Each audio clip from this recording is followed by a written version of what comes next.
Il était une fois le chaos. Il était une fois rien. Pas le ciel, pas la terre, pas la lumière, pas même l'ombre. Seulement un vide immense, silencieux et sans forme. C'était le chaos. Le chaos n'était pas un dieu, ni un monstre, ni même une personne.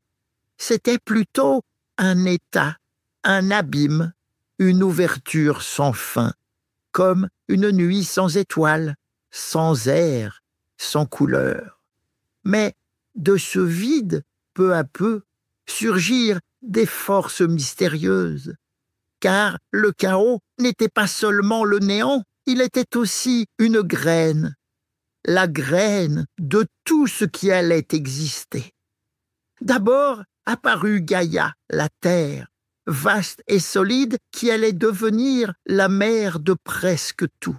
Puis Tartare, le gouffre profond, plus sombre encore que la nuit, là où les dieux enfermeraient plus tard les créatures redoutables.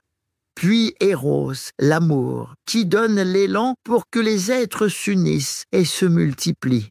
Puis Nyx, la nuit, qui étend son manteau noir. Et enfin Éreb, les ténèbres épaisses, qui s'enroulent autour du monde naissant.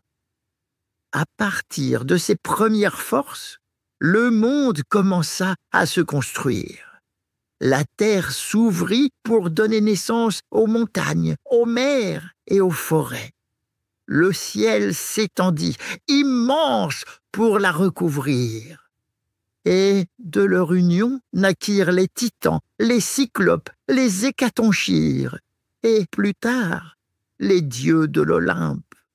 Ainsi, du chaos, de ce vide sans forme, jaillit l'ordre du monde. Un ordre fragile, mais vivant. Un équilibre entre le jour et la nuit, la terre et le ciel, la lumière et l'ombre. Ce chaos ne disparaissait jamais vraiment, il restait là, en arrière-plan, rappelant que tout peut s'effondrer, que tout peut revenir au vide, mais aussi que du désordre peut naître la vie. Il était une fois un abîme sombre et silencieux qui ne possédait rien, mais qui contenait déjà tout. On l'appelait le chaos.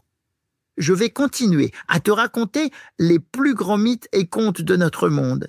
Alors abonne-toi vite à mon podcast pour ne rater aucune de mes histoires.